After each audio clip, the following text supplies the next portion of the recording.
الحمد لله نحمده ونستعينه ونستغفره ونعوذ بالله من شرور أنفسنا ومن سيئات أعمالنا من يهده الله فلا مضل له ومن يضلل فلا هادي له وأشهد أن لا إله إلا الله وحده لا شريك له وأشهد أن محمدا عبده ورسوله أما بعد فإن خير الحديث كتاب الله وخير الهدي هدي محمد صلى الله عليه وسلم وشر الأمور محدثاتها وكل محدثة بدعة وكل بدعة ضلالة وكل ضلالة في النار رب اشرح لي صدري ويسر لي أمري واحلل عقدة من لساني يفقهوا قولي اللهم انفعنا بما علمتنا وعلمنا ما ينفعنا وزدنا علما رب اوزعني ان اشكر نعمتك التي انعمت علي وعلى والدي وان اعمل صالحا ترضاه واصلح لي في ذريتي إني تبت إليك وإني من المسلمين أعوذ بالله السميع العليم من الشيطان الرجيم بسم الله الرحمن الرحيم إن الله لا يضيع أجر المحسنين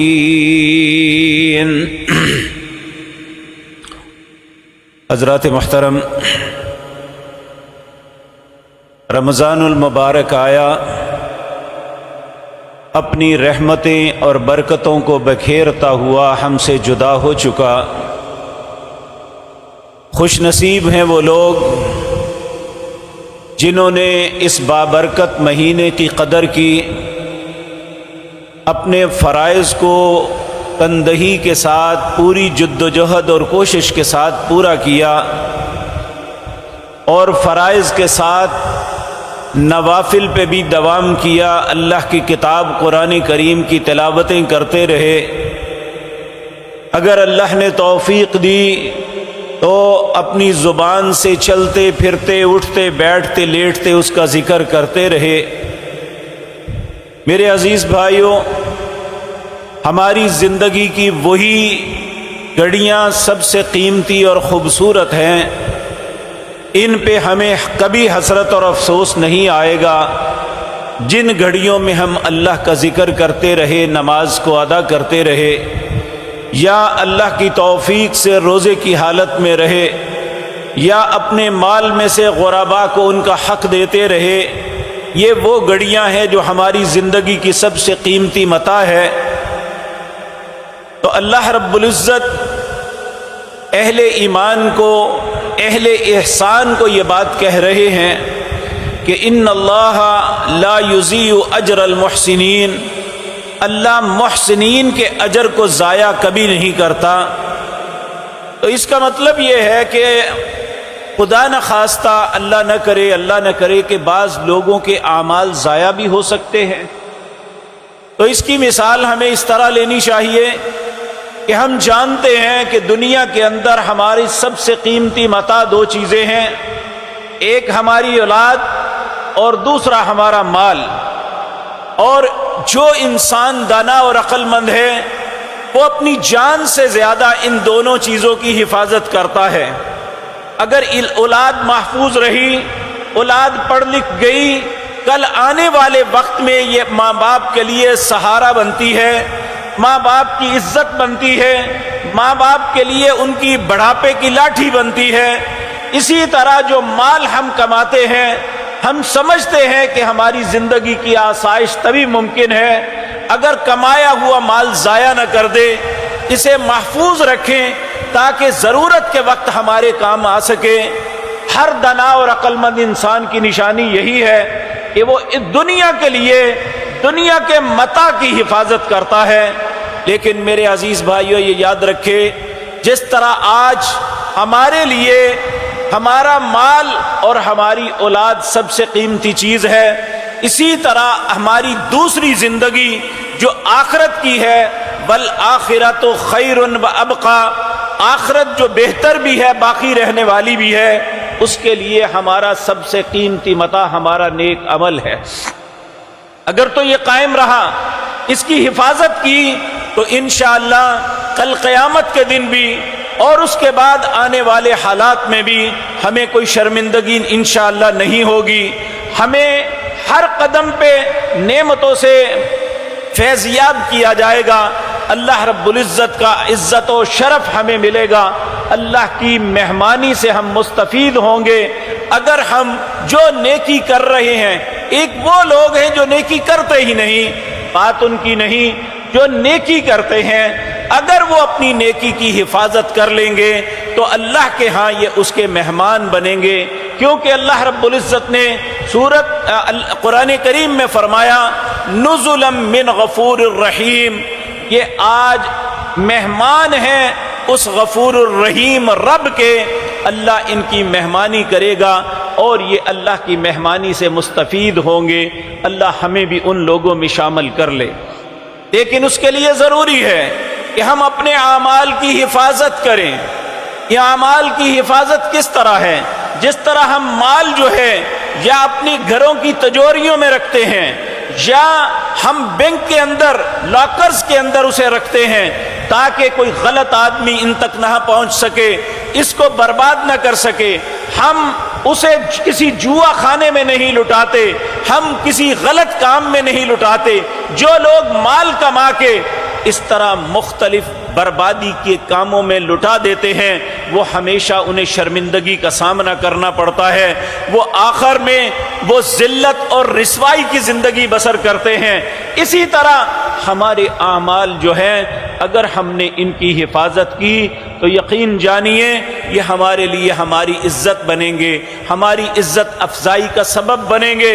اگر ہم یہ نہ کر سکے تو اللہ نہ کرے ہماری محنت ضائع نہ کر دی جائے۔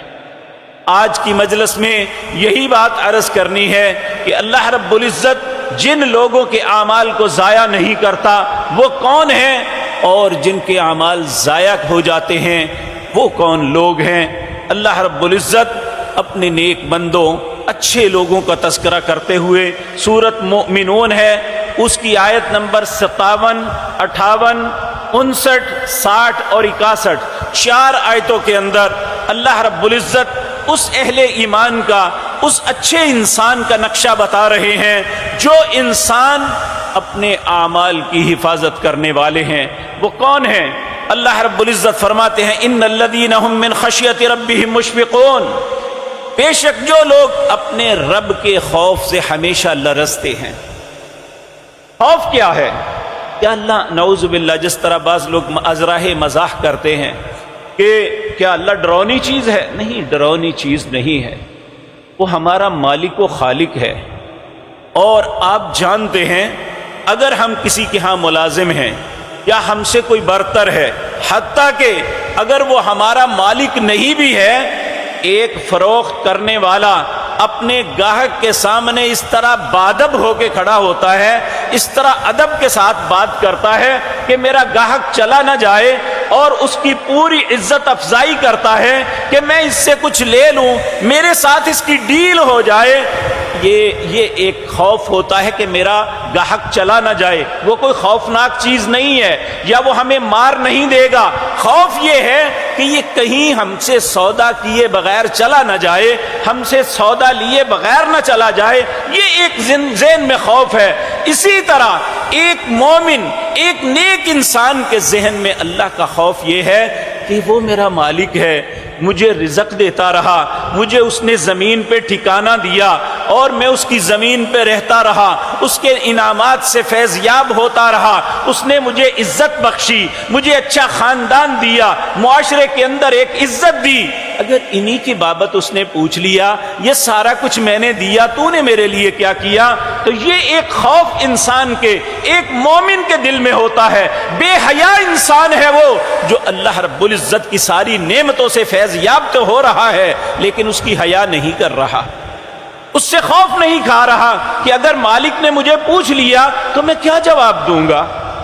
اور یقین جانیے جب جیسے جیسے کوئی بھی انسان ہے، میں تو ایک گناہگار ہوں، آپ میں بہت اچھے لوگ ہیں، آپ کبھی بھی اپنے ضمیر سے پوچھ کے دیکھیے کہ جو انعامات مجھ پہ اللہ نے کیے ہوئے ہیں، اگر ان انعامات کی بابت اللہ نے مجھے پوچھ لیا تو یقین جانیے ہم میں سے کوئی بھی جواب نہیں دے پائے گا۔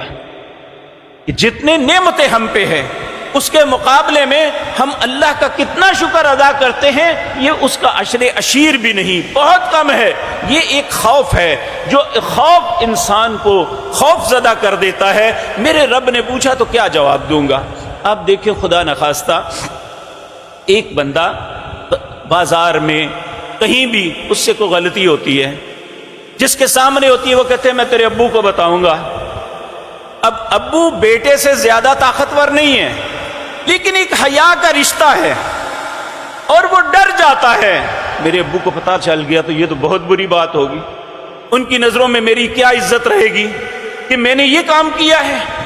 تو یہ ایک خوف حیا کا خوف ہے، یہ نہیں تو پھر اللہ کا خوف تو یہ ہے کہ اللہ مالک ہے اور وہ ہمیں ہماری خباثتوں پہ سزا بھی دے سکتا ہے اور ہماری نیکیوں پہ ہمیں بدلہ بھی دے سکتا ہے۔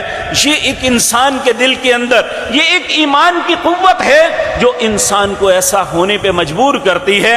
اللہ فرماتے ہیں ان الذین هم من خشیۃ ربهم مشفقون، وہ لوگ جو اپنے رب کے حضور کھڑے ہونے سے لرزتے ہیں، خوف زدہ ہوتے ہیں۔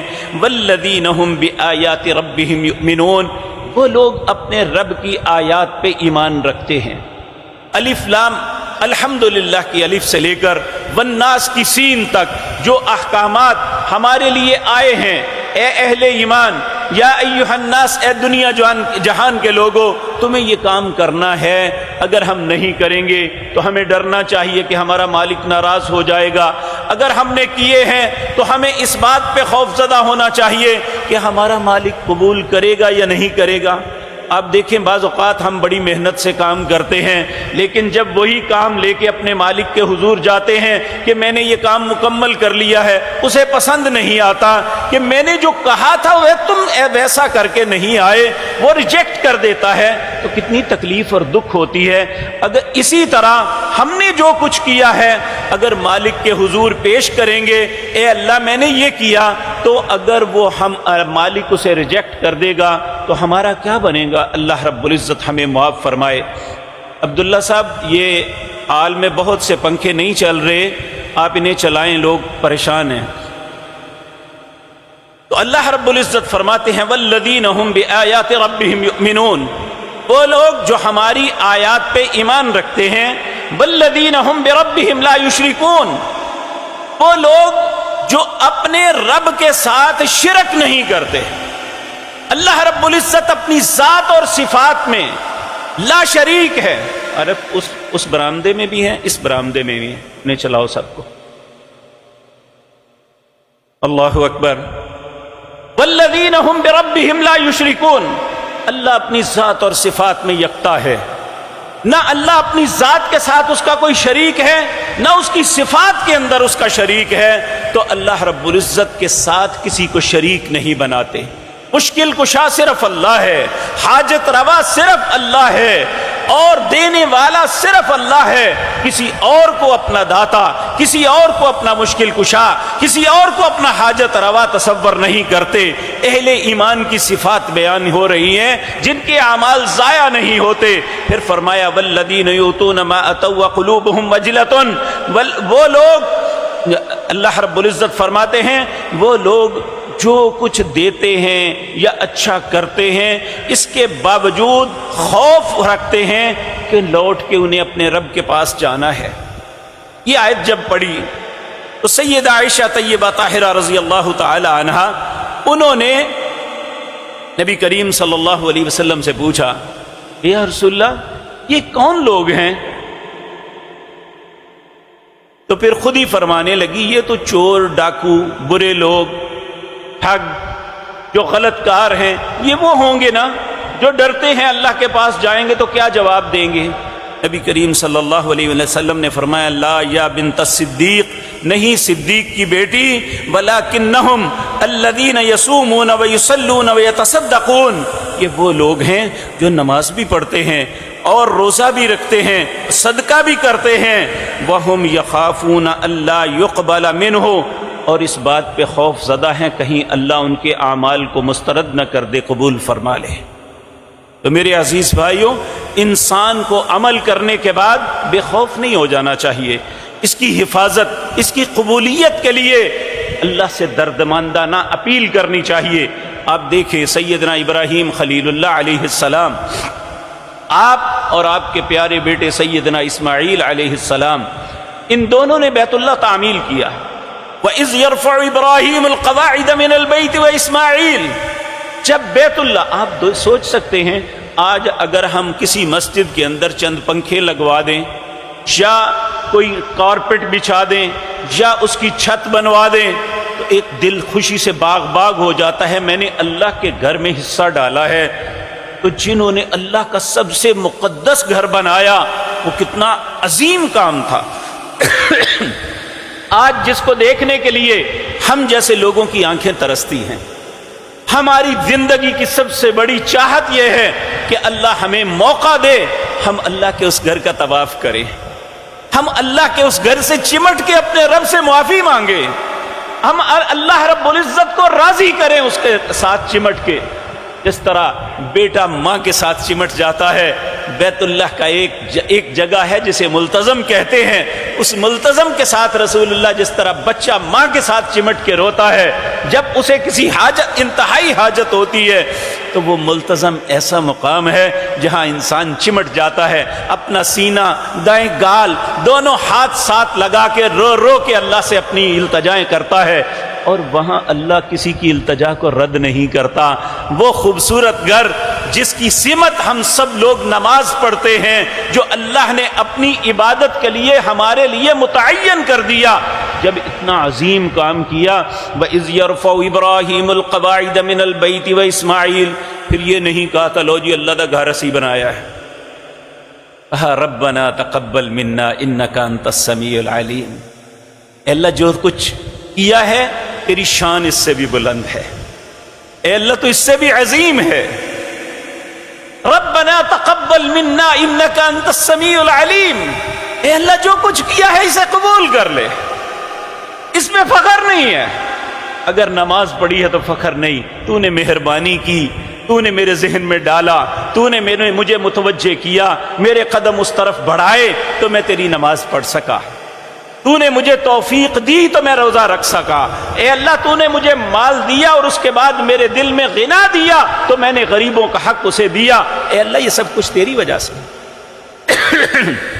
آپ دیکھیں نبی کریم صلی اللہ علیہ وسلم نے 9 سال کے اندر جب ہجرت کر کے مدینہ منورہ گئے، ایک آتا ہے 83، ایک آتا ہے 86 جنگیں لڑی، چھوٹی اور بڑی 86 جنگیں ایک سال میں۔ آپ کیلکولیٹ کر کے دیکھیے کہ 9 سال کو 86 پہ تقسیم کریں کتنا ایک سال میں بنتا ہے، اور ان سب میں رسول اللہ صلی اللہ علیہ وسلم اکثر و بیشتر میں خود شریک ہوئے۔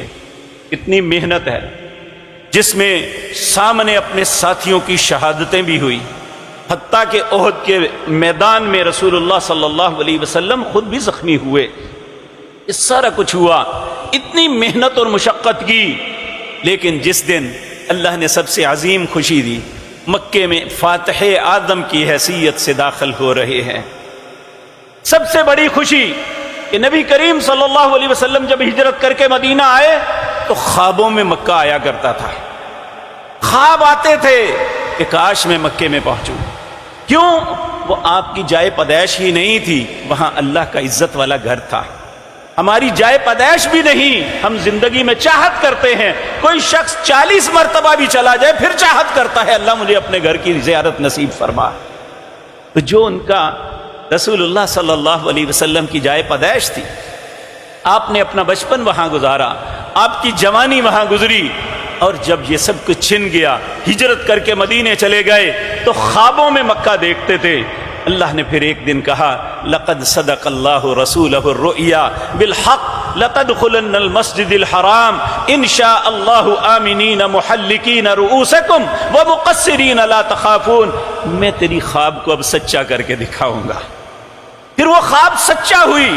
رسول اللہ صلی اللہ علیہ وسلم 10,000 پاکباز فوجیوں کے ساتھ مکے میں آتے ہیں، بغیر کسی زبردست مزاحمت کے اللہ مکہ فتح کروا دیتے ہیں. نبی کریم صلی اللہ علیہ وسلم خوبصورت لباس زیب تن کرتے ہیں، اپنی اونٹنی قصبہ پہ بیٹھتے ہیں اور آپ مکے میں داخل ہوتے ہیں. آپ کا سر عاجزی سے جھکا جا رہا ہے، آپ کی داڑھی مبارک بار بار کجاوے کی لاٹھی کے ساتھ ٹکرا رہی ہے، آنکھوں سے خوشی کے آنسو ہیں، اور کہہ کیا رہے ہیں لا الہ الا اللہ وحدہ انجز وعدہ ونصر عبدہ وحزم الاحزاب وحدہ. اے اللہ تیری ذات کے علاوہ میرا کوئی الہ نہیں ہے، وحدہ تو اکیلا ہے، انجز وعدہ تو نے اپنے وعدے کو پورا کر دیا، ونصر عبدہ تو نے اپنے بندے کی مدد کی. یہاں بندہ کون ہے؟ جناب محمد الرسول اللہ صلی اللہ علیہ وسلم. ونصر عبدہ وحزم الاحزاب وحدہ. اے اللہ سارے لشکروں کو میں نے نہیں تو نے شکست دی تھی. اور جب ایک مرتبہ یہ ذہن میں خیال آ گیا نا، مکہ فتح ہو گیا، حنین کے مقام پہ یہ طائف اور مکہ کے درمیان وادیاں تھیں، اور وہاں کہنے سوچ لیا صحابہ نے کہ ہم جب بہت کم تھے، ہمارے مقابلے میں دشمن کی تعداد بہت تھی، تو ہمارے سامنے کوئی نہ ٹھہر سکا. آج تو ہم بہت زیادہ ہیں، کون ہمارا مقابلہ کرے گا؟ لیکن اس وقت کیا ہوا؟ اللہ رب العزت فرماتے ہیں لقد نصرکم اللہ فی مواطن کثیر ویوم حنین اذ اعجبتکم کثرتکم فلم تغن عنکم شیئا وضاقت علیکم الارض بما رحبت ثم ولیتم مدبرین. اللہ نے ہر میدان میں تمہاری مدد کی. لقد نصرکم اللہ فی مواطن کثیر، اللہ نے ہر میدان میں تمہاری مدد کی. ویوم حنین، حنین کے دن کیا ہوا؟ اذ اعجبتکم کثرتکم، تمہیں اپنے بہت زیادہ ہونے پہ ناز آ گیا. ویوم حنین اذ اعجبتکم کثرتکم فلم تغن عنکم شیئا، یہ تمہارا زیادہ ہونا تمہارے کسی کام نہ آیا. وضاقت علیکم الارض بما رحبت، زمین اپنی وسعتوں کے باوجود تم پہ تنگ ہو گئی. ثم ولیتم مدبرین، تم بھاگنے لگے. ثم انزل اللہ سکینتہ علی رسولہ وعلی المؤمنین، پھر اللہ نے آسمان سے اپنی مدد اتاری اللہ کے پاک پیغمبر پر اور اہل ایمان پر. یہ بات ہمیں یہ سبق دیتی ہے کہ انسان اگر نیکی کرتا ہے اپنی نیکی پہ فخر نہیں، اس کی قبولیت کے لیے اللہ سے دعا کرنی چاہیے.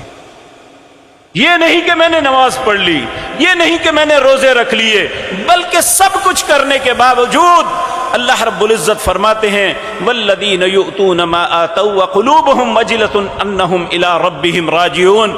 جو ایسی کیفیت سے ہوتے ہیں اللہ فرماتے ہیں اولئک یسارعون فی الخیرات وہم لہا سابقون، یہی تو نیکیوں میں جلدی کرنے والے ہیں اور یہی سبقت آگے بڑھنے والے ہیں. اللہ رب العزت ہمیں ایسا ہی مومن بنائے.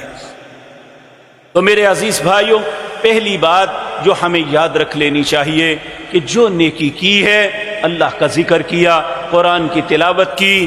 آپ دیکھیں عرب لوگ، کیا ہر نیک انسان اللہ ہمیں بھی ان جیسا بنائے جو اچھے لوگ ہیں، وہ ہمیشہ روزہ رکھا تو دعا مانگی اللہم تقبل صیامنا، اے اللہ ہمارے روزوں کو قبول کر لے. اگر قیام کیا تو کہا اللہم تقبل قیامنا، اگر نماز پڑھی تو کہا اللہم تقبل صلاتنا، اے اللہ ہماری نماز کو قبول کر لے. اگر تلاوت کی تو کہا اللہم تقبل تلاوتنا، اے اللہ ہماری تلاوت کو جو قرآن تیری بارگاہ میں پڑھا ہے اے اللہ اسے قبول فرما لے۔ تو اللہ سے ہمیں دعا کرنی چاہیے۔ اس کی حفاظت کی پہلی بات یہ ہے کہ ہم جو بھی کریں، نیک عمل کوئی بھی کریں، اس کی حفاظت یہ ہے کہ ہم اللہ سے اس کی قبولیت کی دعا مانگیں۔ اگر اللہ کی بارگاہ میں وہ قبول ہو گیا تو یقین جانیے پھر ہمارا معاملہ کیا ہوگا۔ اللہ رب العزت فرماتے ہیں کہ میں ان اللہ لا یضیع اجر المحسنین، جو محسن ہیں، اچھے لوگ ہیں، میں ان کا اجر کبھی ضائع نہیں کرتا۔ اللہ ہمیں بھی محسن بنا دے۔ اللہ اکبر۔ اسی طرح میرے عزیز بھائیوں، اگلی بات یہ ہے کہ اعمال کرنے کے باوجود خدا نخواستہ تباہ کیسے ہوتے ہیں۔ اللہ اکبر۔ یاد رکھیں وہی عمل اللہ کی بارگاہ میں مقبول ہے جو انسان ہمیشہ کرے۔ اگر انسان اپنے اعمال کو کنٹینیو نہیں رکھ سکتا، ہمیشگی نہیں کرتا، تو اللہ کو یہ اس انسان کا عمل جو چند لمحوں یا چند دن یا چند مہینے کیا ہوا ہے وہ اچھا ہی نہیں لگتا، چاہے وہ کتنا زیادہ کیوں نہ ہو۔ اس کائنات میں جناب محمد الرسول اللہ صلی اللہ علیہ وسلم سے بہتر کوئی ذات نہیں ہے۔ آپ سے بہتر نہ کوئی پہلے تھا، نہ آج ہے، نہ آئندہ ہوگا۔ اگر آپ کی ذات کے متعلق اللہ نے یہ قاعدہ قانون بنایا، اللہ رب العزت سورۃ حجر اس کی آخری آیات میں فرماتے ہیں فسبح بحمد ربک وکن من الساجدین، تسبیح بیان کرو اپنے رب کی اور سجدہ کرنے والوں کے ساتھ سجدے کرتے رہو، یعنی نماز کو باجماعت پڑھو۔ پھر فرمایا وَاعْبُدْ رَبَّكَ حَتَّىٰ يَأْتِيَكَ الْيَقِينُ، اللہ کی عبادت ہمیشہ کرتے رہنا چاہیے یہاں تک کہ موت آ جائے، موت تک اللہ کی عبادت سے روگردانی نہیں کرنی۔ اگر نبی کریم صلی اللہ علیہ وسلم کو اس بات کی اجازت نہیں اللہ نے دی کہ وہ اپنی عبادات کو کہیں بھی چھوڑ سکتے ہیں تو ہماری حیثیت کیا ہے؟ ہم تو آپ کے قدموں کے نیچے آنے والوں کے ذروں کے برابر بھی نہیں ہیں۔ آپ کو اللہ نے اتنی فضیلت عطا فرمائی۔ آپ تو وہ ذات پاک ہیں جن کے متعلق اللہ نے سورۃ فتح میں فرمایا انا فتحنا لک فتحا مبینا لیغفر لک اللہ ما تقدم من ذنبک، ہم نے آپ کو فتح مبین سے نوازا، اور ساتھ یہ بھی کہتے ہیں کہ آپ کے اگلے پچھلی کوئی بھی غلطی ہے، کوئی بھی تسامح ہے، ہم نے سب چھوڑ دی، سب معاف کر دی، آپ پہ کوئی کسی قسم کا قدغن نہیں ہے۔ تو جب ہم اپنے گریبان میں دیکھتے ہیں ہمیں تو خطاؤں کے علاوہ نظر ہی کچھ نہیں آتا، ان کے تو سارا کچھ معاف تھا، ان پہ جہنم کی آگ حرام تھی، دنیا میں اللہ نے کہہ دیا کہ جہنم کی آگ آپ کو نہیں چھو سکتی۔ سب سے پہلے اللہ نے اپنے پیارے حبیب جناب محمد الرسول اللہ کے پیارے قدم جنت میں داخل ہوں گے، تو اس کے باوجود کہا فسبح بحمد ربک وکن من الساجدین واعبد ربک حتی یاتیک الیقین۔ اسی طرح سورۃ نصر پڑھ کے دیکھ لیں اذا جاء نصر اللہ والفتح، جب آپ کو فتح مبین مل گئی، ورأیت الناس يدخلون فی دین اللہ افواجا، آپ کے دین میں لوگ فوج در فوج داخل ہو رہے ہیں، اب آپ نے کیا کرنا ہے؟ فسبح بحمد ربک واستغفر، اللہ کی تسبیح بیان کرو، اللہ کی حمد بیان کرو، اللہ سے استغفار کرو۔ انہ کان توابا، بے شک رب تمہارا توبہ قبول کرنے والا مہربان ہے۔ تو نبی کریم صلی اللہ علیہ وسلم اس کے بعد اپنے رکوع اور سجدوں کے اندر یہ پڑھنا شروع کر دیا سبحانک اللہم ربنا وبحمدک اللہم اغفر لی، سبحانک اللہم، پاک ہے تو اے میرے اللہ، وبحمدک، تعریف کے لائق تیری ذات ہے، اللہم اغفر لی، اے اللہ تو مجھے بخش دے، سبحانک اللہم ربنا وبحمدک اللہم اغفر لی۔ آپ اس سے اندازہ فرمائیں کہ اللہ نے اپنے حبیب کریم صلی اللہ علیہ وسلم، ہمیں کوئی خوشی مل جائے نا، ہم خوشی میں سب کچھ بھول جاتے ہیں، کہتے خوشی کا موقع ہے اب ناچو گاؤ، یہ کرو وہ کرو، نمازیں بھول جاؤ، روزے کو چھوڑو، اب خوشی کا موقع ہے، خوش ہو جاؤ۔ خوشی کا موقع ہے تو رسول اللہ سجدے میں گر جاتے ہیں، خوشی کا موقع ہے تو اللہ کی تکبیرات بیان کرتے، جس اللہ نے یہ خوشی دی ہے اس کی تسبیح و تحمید کرتے، تو اللہ رب العزت ہمیں بھی اپنے پیارے نبی جناب محمد الرسول اللہ کے طریقے پہ چلا دے۔ اللہ یہ باتیں ہمیں سمجھ عطا فرما دے۔ اللہ اکبر۔ ایک امام بہت بڑے محدث تھے، امام بشر حافی، ان سے لوگوں نے سوال کیا، کچھ لوگ رمضان المبارک کے اندر اللہ کی خوب عبادت کرتے ہیں، اعمال صالحہ کرتے ہیں، خوب محنت کرتے ہیں، ان کے متعلق آپ کیا کہتے ہیں؟ اللہ اکبر۔ اور ساتھ کہا لیکن وہ بعد میں جو ہے نا یہ کام ترک کر دیتے ہیں۔ تو انہوں نے کہا بئس القوم قوم لا يعرفون اللہ الا فی رمضان، یہ ایسی بری قوم ہے جو اللہ کو رمضان میں تو پہچانتی ہے۔ ان الصالح یتعبد ویجتہد السنۃ کلھا، نیک انسان وہ ہے جو سارا سال نیکی کے اندر اپنی جد و جہد جاری رکھتا ہے۔ جب انسان کسی عمل کو چھوڑ دیتا ہے یہ اللہ رب العزت دوسرے اعمال پہ بھی قلم پھیر دیتے ہیں، خصوصاً فرائض کی بات ہے۔ آپ دیکھیں حضرت عبداللہ بن عمر، ویسے تو ایک ایک صحابی یہ چاند سورج ستاروں کی طرح ہے، لیکن کچھ نوجوان ایسے تھے جو بڑے ہی منفرد تھے، اور ان منفرد نوجوانوں میں ایک حضرت عباس کے بیٹے عبداللہ تھے، ایک حضرت عمر کے بیٹے عبداللہ تھے رضی اللہ تعالی عنہما۔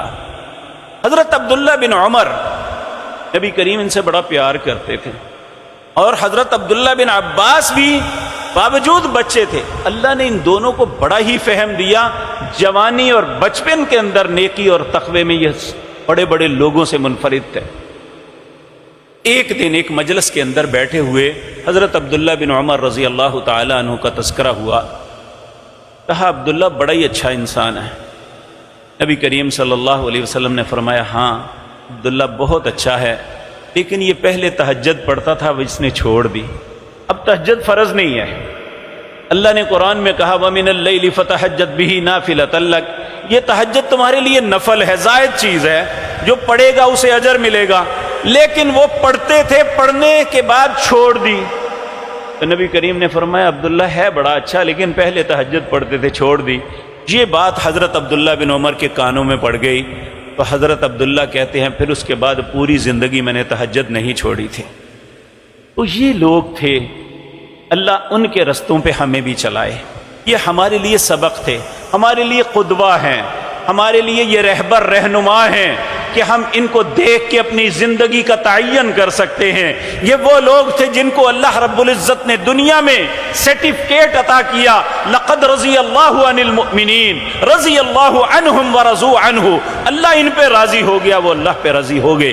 ذالک لمن خشی ربہ، یہ اپنے دل میں اپنے رب کا خوف رکھتے تھے۔ اللہ ہمارے دل میں بھی اپنا خوف ڈال دے۔ نبی کریم صلی اللہ علیہ وسلم اس کے لیے دعا مانگا کرتے تھے، اللہم اقسم لنا من خشیتک۔ امام ترمذی نے جامع الدعا کے اندر اس دعا کا تذکرہ کیا ہے۔ آپ اللہ سے دعا کرتے اللہم اقسم لنا من خشیتک ما تحول به بیننا وبین معصیتک ومن طاعتک ما تبلغنا به جنتک ومن الیقین ما تحون به علینا مصائب الدنیا ومتعنا اللہم باسماعنا وابصارنا وقواتنا ابدا ما احییتنا واجعله الوارث منا واجعل ثارنا على من ظلمنا وانصرنا على من عادانا ولا تجعل مصیبتنا فی دیننا ولا تجعل الدنیا اکبر ہمنا ولا مبلغ علمنا ولا الی النار مصیرنا واجعل الجنۃ ہی دارنا ولا تسلط علینا بذنوبنا من لا یخافک فینا ولا یرحمنا برحمتک یا ارحم الراحمین۔ اللہم اقسم لنا من خشیتک، اے اللہ جب تو اپنا ڈر تقسیم کرنے لگے تو اس کا کچھ حصہ مجھے بھی عطا کر دینا۔ کیوں؟ ما تحول به بیننا و بین معصیتک، اے اللہ جب میں گناہ کرنے لگوں تو میرے اور گناہ کے درمیان تیرا ڈر آ جائے۔ اللہم اقسم لنا من خشیتک ما تحول به بیننا و بین معصیتک وَمِن طَاعَتِكَ مَا تُبَلِّغُنَا بِهِ جَنَّتَكَ، اے اللہ جب تو اپنا نیکی کا جذبہ دینے لگے کسی کو تو اس کا کچھ حصہ مجھے بھی عطا کر دینا تاکہ میں نیک عمل کر کے تیری جنت تک پہنچ جاؤں۔ وَمِنَ الْيَقِينِ مَا تُحَوِّنُ بِهِ عَلَيْنَا مَصَائِبَ الدُّنْيَا، اے اللہ مجھے ایسا یقین کامل عطا فرما دے کہ دنیا کی کوئی مصیبت مجھے ایمان سے متزلزل نہ کر دے۔ وَمِنَ الْيَقِينِ مَا تُحَوِّنُ بِهِ عَلَيْنَا مَصَائِبَ الدُّنْيَا وَمَتِّعْنَا اللَّهُمَّ بِأَسْمَاعِنَا، اے اللہ میری سماعت کو فائدہ مند بنا دے، وَأَبْصَارِنَا میری آنکھوں کو فائدہ مند بنا دے کہ میں تیری آیات تیری نشانیوں کو دیکھ کے پہچان سکوں، اچھی بات کو سن کے قبول کر سکوں۔ وَمَتِّعْنَا اللَّهُمَّ بِأَسْمَاعِنَا وَأَبْصَارِنَا وَقُوَّتِنَا أَبَدًا مَا أَحْيَيْتَنَا، اے اللہ ایسی قوت عطا فرما کہ میں تیری فرما برداری کر سکوں اور اس بات پہ ہمیشگی مجھے عطا فرما۔ وَاجْعَلْهُ الْوَارِثَ مِنَّا، اے اللہ مجھ سے اچھے وارث پیدا کرنا۔ وَاجْعَلْ ثَارَنَا عَلَى مَنْ ظَلَمَنَا، اے اللہ اس بات سے بچانا کہ کوئی مجھ پہ ظلم کرے۔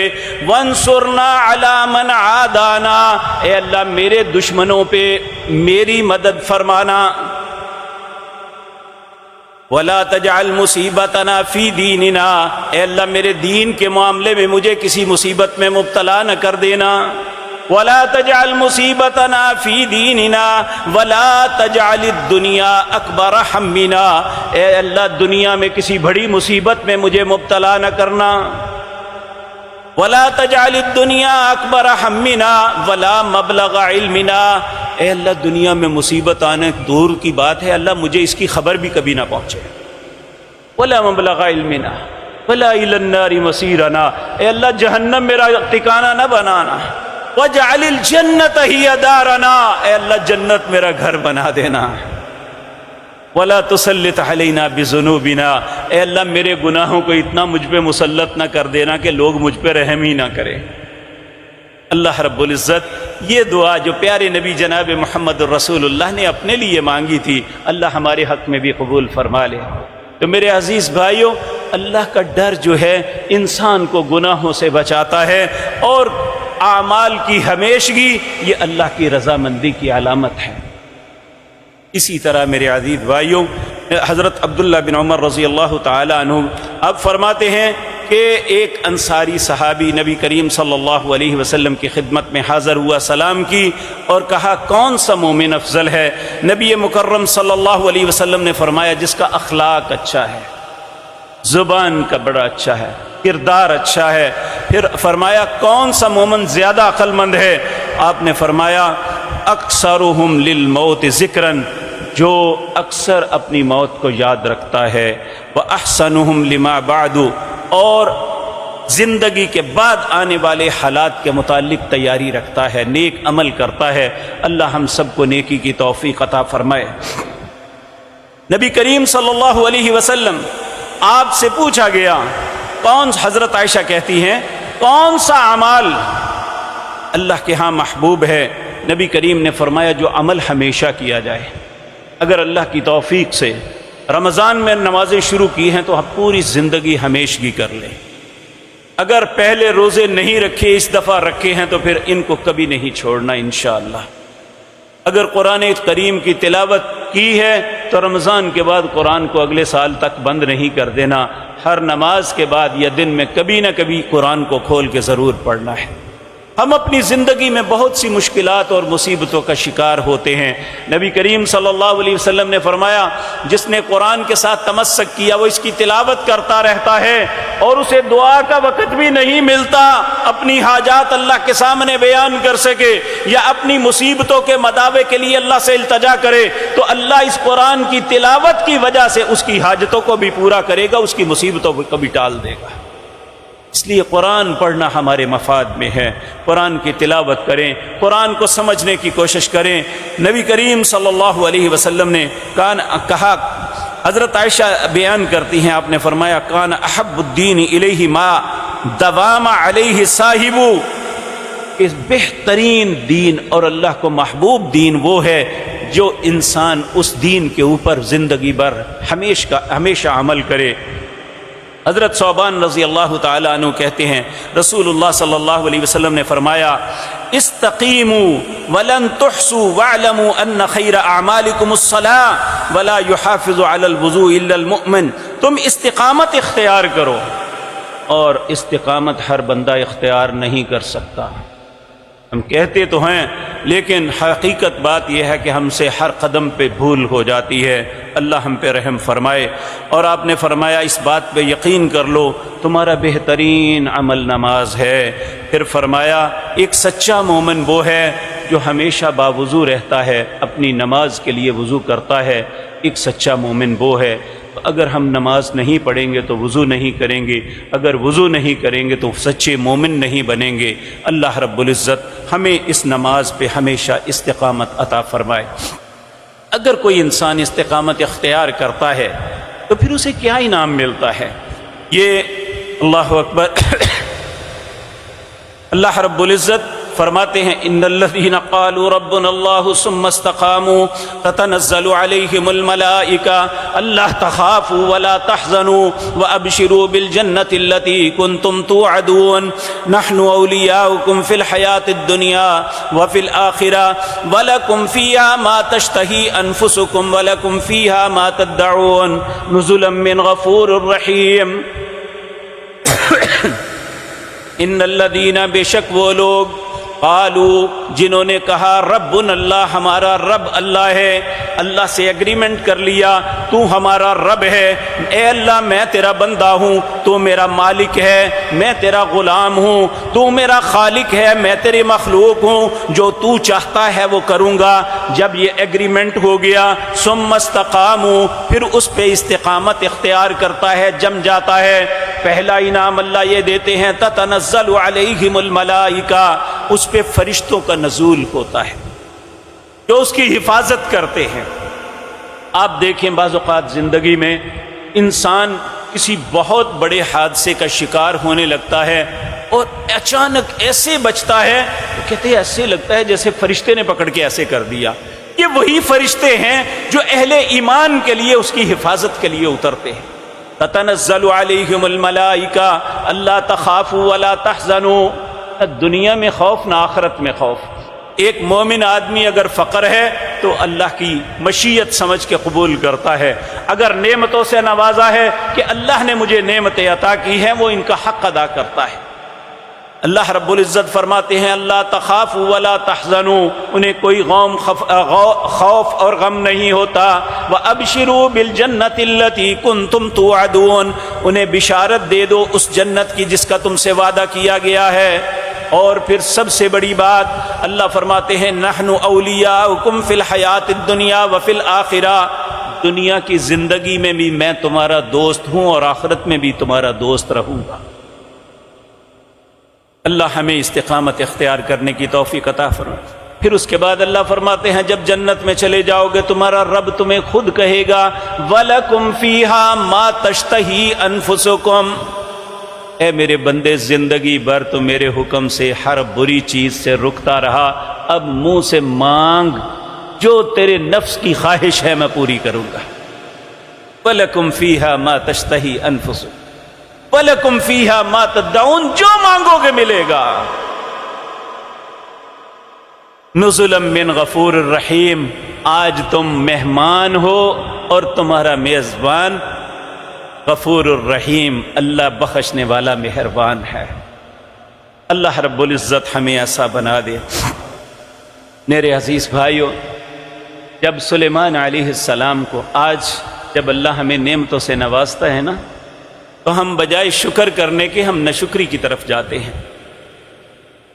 حضرت سلیمان علیہ السلام کو دنیا میں سب سے بڑی بادشاہت ملی تھی، اور ایسی بادشاہت نہ پہلے کسی کو ملی نہ قیامت تک ملے گی۔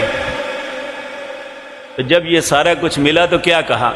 رب اوزعنی ان اشکر نعمتک التی انعمت علی وعلی والدی وان اعمل صالحا ترضاہ وادخلنی برحمتک فی عبادک الصالحین۔ رب اوزعنی، اے اللہ مجھے توفیق بخش، ان اشکر نعمتک التی انعمت علیہ، کہ میں ان نعمتوں کا شکر ادا کروں جو تو نے مجھ پہ کی ہے، وعلی والدی، جو میرے ماں باپ پر یعنی داؤد علیہ السلام پر کی، وان اعمل صالحا ترضاہ، اے اللہ مجھے توفیق دے میں ایسے عمل کروں جن سے تو راضی ہو جایا، وَأَدْخِلْنِي بِرَحْمَتِكَ فِي عِبَادِكَ الصَّالِحِينَ، اے اللہ تو اپنی رحمت کے ساتھ مجھے اپنے نیک بندوں میں شامل کر لینا۔ اللہ میں بھی اور آپ بھی اپنے دل سے پوچھیں، جب بھی اللہ ہمیں نعمت سے نوازتا ہے کبھی ایسی دعا کی ہے ہم نے کہ اللہ جو نعمت دی ہے مجھے شکر کرنے کی توفیق دے؟ رب اوزعنی ان اشکر نعمتک التی انعمت علی وعلی والدی وان اعمل صالحا ترضاہ واصلح لی فی ذریتی انی تبت الیک وانی من المسلمین۔ اے بھائیو، اس موضوع میں بات تو بہت زیادہ ہے، یاد رکھیں آپ یہ بات جانتے ہیں، چور اور ڈاکو صرف اس گھر میں آتا ہے جہاں مال ہو، اور شیطان بھی اس کے پاس آتا ہے جس کے پاس نیک اعمال ہوں۔ جس کے پاس ہے ہی کچھ نہیں، شیطان کو اس کے پاس آنے کی ضرورت کیا ہے؟ تو شیطان ہمیشہ ڈکیتی کرتا ہے نیک لوگوں پہ، نیک انسان کے دل پہ ڈکیتی کرتا ہے۔ اس لیے تم اللہ سے دعا، اللہ نے کہا مجھ سے یہ دعا مانگو، ربنا لا تزغ قلوبنا، سورۃ آل عمران ہے، اس کی آیت نمبر 8، ربنا لا تزغ قلوبنا بعد اذ ہدیتنا وہب لنا من لدنک رحمہ انک انت الوہاب، اے اللہ ہدایت دینے کے بعد میرے دل کو ٹیڑھا نہ کر دینا۔ ربنا لا تزغ قلوبنا بعد اذ ہدیتنا، اے اللہ ہدایت دینے کے بعد میرے دل کو ٹیڑھا نہ کر دینا، وہب لنا من لدنک رحمہ، اے اللہ اپنی رحمت کے ساتھ مجھے ہدایت پہ قائم رکھنا، انک انت الوہاب، بے شک ہدایت پہ قائم صرف تیری ذات رکھ سکتی ہے۔ نبی کریم صلی اللہ علیہ وسلم نے فرمایا ابن آدم کا دل اللہ کی 2 انگلیوں کے درمیان ہے، جس طرح چاہے پھیر دیتا ہے، اس لیے اللہ سے دعا کیا کرو، یا مقلب القلوب ثبت قلوبنا علی دینک، اے دلوں کو ثابت قدم رکھنے والے، اے دلوں کو پھیرنے والے، میرے دل کو اپنے دین کی طرف پھیر لے، یا مثبت القلوب ثبت قلوبنا علی طاعتک، اے دلوں کو جمع دینے والے، میرے دل کو اپنی فرما برداری پہ جما دے۔ تو میرے عزیز بھائیوں، آج کی مجلس میں میرے اور آپ کے لیے سبق یہ ہے، جس طرح ہم رمضان المبارک میں نمازیں وقت پہ پڑھتے رہے، روزے رکھے، اسی طرح ہم، یہ شوال کا مہینہ ہے، نبی کریم صلی اللہ علیہ وسلم نے فرمایا جس نے رمضان کے روزے رکھے اور اس کے ساتھ شوال کے 6 روزے ملا لیے، یہ فرض نہیں نفل ہے، جو رکھے گا اسے کیا ملے گا؟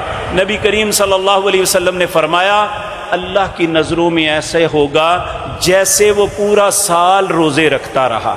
پھر آپ نے فرمایا کیسے؟ آپ نے فرمایا من عمل صالحا فلہ 10 امثالھا، جو بھی نیک عمل کرتا ہے اسے 10 کے ساتھ ملٹیپلائی کیا جاتا ہے۔ 30 روزے اگر 29 ہو جائیں تو اللہ کی طرف سے یہ ایک بونس ہوتا ہے، ثواب 30 کا ہی ملتا ہے، لیکن جو شخص ان 30 کے ساتھ 6 ملا لے گا، 30 اور 6 36، 36 کو 10 کے ساتھ ملٹیپلائی کریں تو 360 بنتے ہیں۔ جو 36 روزے یہ اس طرح رمضان کے 30 اور 6 شوال کے اندر، یہ کوئی ضروری نہیں ہے کہ 2 شوال کو پہلا روزہ رکھیں، شوال کے پورے مہینے کے اندر پے در پے بھی رکھ سکتے ہیں، چھوڑ کے بھی رکھ سکتے ہیں۔ جو انسان شوال کے اندر 6 روزے پورا کر لیتا ہے، اللہ کی نظروں میں اس طرح ہے جس طرح 12 مہینے وہ پورا روزے کے اندر رہا ہے۔ اس لیے ہم یہ بات یاد رکھیں، اپنی اس نیکی کو اور بڑھوتری دینے کے لیے آپ نے وہ خوبصورت لباس بنا لیا انشاءاللہ جو جنت کا لباس ہے، یہ اس کو پریس کرنا ہے، اس پہ خوشبو لگانا ہے، لگا لیں گے تو خوشبو آئے گی، پریس کر لیں گے تو خوبصورت لگے گا۔ تو اللہ رب العزت نے آپ کے اعمال کو مزین کرنے کے لیے یہ 6 روزے دیے ہیں۔ اور دیکھیں ہم نے 29 روزے رکھے تو صحت پہ فرق پڑا ہے؟ ایک دن ایسا آیا تھا شاید پورے رمضان میں جس دن تھوڑی سی تلخی تھی، مگر نہ سارے رمضان میں پتہ ہی نہیں چلا، نہ پیاس نہ بھوک، کچھ بھی نہیں تھا۔ لیکن یہ ان کے لیے تھا جو روزے خوش دلی سے رکھتے تھے. جو مصیبت سمجھ کے رکھتے ہیں ان کے لیے تو 1 گھنٹہ مشکل ہے. تو جو انسان یہ سمجھے کہ میں نے تو اپنے رب کو راضی کرنا ہے، تو پھر اس سے بڑھ کے بھی 4 گھنٹے اور بھی ہوتے تو کچھ نہیں ہو جانا تھا. تو انشاءاللہ اللہ کی توفیق سے 2 زندگی میں گرمیوں کے روزے رکھے، مرے نہیں ہیں. گرمی کی وجہ سے بھی کچھ نہیں ہوا. 36 سال کے بعد یہ پلٹ کے آتے ہیں، یا 33 سال کے بعد پلٹ کے اسی وقت آتے ہیں. تو اللہ رب العزت نے یہ نعمت دی ہے ہمیں. یہ جنت کی قیمت ہے، جنت کا ٹکٹ ہے. نماز کی صورت میں، روزے کی صورت میں، اللہ کے راستے میں خرچ کرنے کی صورت میں، حج اور عمرے کی صورت میں یہ ٹکٹ کٹائے. یہ جہنم سے آزادی کا سرٹیفکیٹ ہے جس کی نمازیں ہمیشہ رہی. نبی کریم صلی اللہ علیہ وسلم نے فرمایا قیامت کے دن اول ما یحاسب به العبد والصلاۃ، سب سے پہلے جس بات کا سوال ہوگا وہ نماز کا ہے. جس کی نماز درست ہوئی اس کے لیے وہ نور ہے، برہان ہے، دلیل ہے نجات کی. اور جس کے پاس نماز نہیں ہوئی اس کی کوئی دلیل نہیں، باقی کسی عمل کو قبول نہیں کیا جائے گا. اللہ ہمیں اپنے نیک اعمال پہ استقامت اختیار کرنے کی توفیق دے. اقول قولی ھذا واستغفر.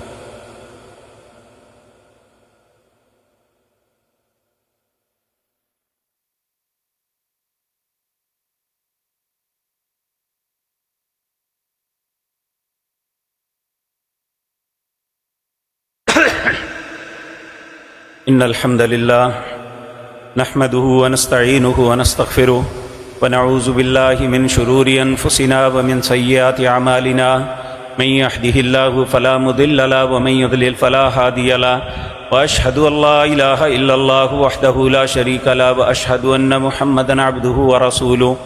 اما بعد فاعوذ باللہ السمیع العلیم من الشیطان الرجیم. بسم اللہ الرحمن الرحیم. ان اللہ وملائکتہ یصلون علی النبی یا ایھا الذین آمنوا صلوا علیہ وسلموا تسلیما. اللہم صل علی محمد وعلی آل محمد کما صلیت علی ابراہیم وعلی آل ابراہیم انک حمید مجید. اللہم بارک علی محمد وعلی آل محمد کما بارکت علی ابراہیم وعلی آل ابراہیم انک حمید مجید. یہ ایک اعلان ہے محمد اقبال کھوکھر، محمد ادریس کھوکھر صاحب کے بھائی محمد یعقوب کھوکھر جو قضاء الہی سے وفات پا گئے ہیں. ان کی میت آئی ہوئی ہے. انشاءاللہ ساتھی سنن اور نوافل بعد میں ادا کریں. انشاءاللہ ان کی نماز جنازہ پڑھیں گے. ان کے بیٹے محمد بلال اور محمد فہد نے کہا ہے کہ ان سے کسی نے کچھ لینا یا دینا ہے تو وہ ذمہ داری قبول کرتے ہیں. اللہ رب العزت نے معاف فرمائے، ان کی اگلی منزلوں کو آسان کرے. ایک بھائی نے کہا ہے ان کی والدہ کو ہارٹ اٹیک کی وجہ سے وینٹیلیٹر پر ہیں. اللہ رب العزت اس ماں کو صحت کاملہ عاجلہ عطا فرمائے. یہ ہمارے بھائی ہیں مبشر الرحمان بھٹی صاحب، یہ جگر کے مرض میں مبتلا ہیں، بڑی سخت اذیت اور تکلیف میں ہیں. اللہ اس بھائی پر رحم فرمائے. طاہر ایوب صاحب ہیں، کوئی یہ بیمار ہیں، اللہ ان پہ بھی رحم فرمائے. کیا مغرب کی نماز کے بعد سورہ واقعہ کی تلاوت کرنے سے رزق بڑھتا ہے؟ یہ حدیث ضعیف ہے. پر القرآن پڑھنے، دعا مانگنے سے انشاءاللہ اللہ ضرور رزق دے گا. نبی کریم صلی اللہ علیہ وسلم جو آتا ہے، آپ نے فرمایا من لزم الاستغفار یجعل له مخرجا. جو استغفار کو لازم پکڑ لیتا ہے، یعنی زیادہ سے زیادہ استغفار کرتا ہے، اللہ اسے مصیبتوں سے نکال دیتے ہیں. وَيَرْزُقْهُ مِنْ حَيْثُ لَا يَحْتَسِبُ، ایسی جگہ سے رزق دیتے ہیں وہ سوچ بھی نہیں سکتا. ایک بھائی نے کہا کہ ان کے بھائی رضوان پر کسی نے جھوٹا پرچہ کروا دیا، وہ 1 سال سے جیل میں ہیں. اگر یہ واقعتاً بے گناہ ہیں تو اللہ ان پہ رحم فرمائے، اللہ ان کے لیے آسانی کا رستہ کھول دے. آپ یہ دعا کثرت سے پڑھیں، ربی یسر ولا تعسر. اے اللہ آسانی پیدا فرما، اللہ کسی مشکل میں نہ ڈال. اللہ رب العزت کسی بے گناہ کو سزا نہیں دلواتا. اللہ رب العزت اگر وہ بے گناہ ہیں تو اللہ ان پہ رحم فرمائے، اللہ ان کے لیے آسانی کا رستہ کھول دے. بہت سے بھائیوں نے اپنے بیماروں کے لیے آپ سے دعا کی درخواست کی ہے. اللہ ہر بیمار کو، بہن بھائی کو شفائے کاملہ عاجلہ عطا فرمائے. اللہ رحیم و کریم ہر مسلمان کی مصیبتوں کو دور فرما دے.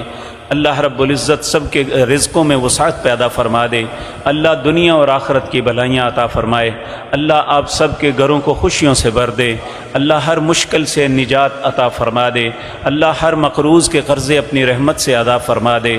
اے رحیم و کریم رب، جو ہمارے بھائی بہنیں عزیز فوت ہو چکے ان پہ رحم فرما، اے اللہ ان کی اگلی منزلوں کو آسان فرما دے۔ اے اللہ تو فلسطین کے مسلمانوں کی مدد فرما، اللہم انصر الاسلام والمسلمین، اللہم اعز الاسلام والمسلمین، اللہم انصر المستضعفین فی غزہ، اللہم انصر المظلومین فی غزہ، اللہم اہلک الیہود، اللہم اشدد وطأتک علی الیہود، اللہم خذہم اخذ عزیز مقتدر، اللہم ارنا عجائب قدرتک، اللہم ارنا عجائب قدرتک، اللہم ارنا عجائب قدرتک، یا ارحم الراحمین ارحم علی احوالنا ولا تنظر الی سوء اعمالنا، اللہم لا تقتلنا بغضبک ولا تہلکنا بعذابک وعافنا قبل ذلك۔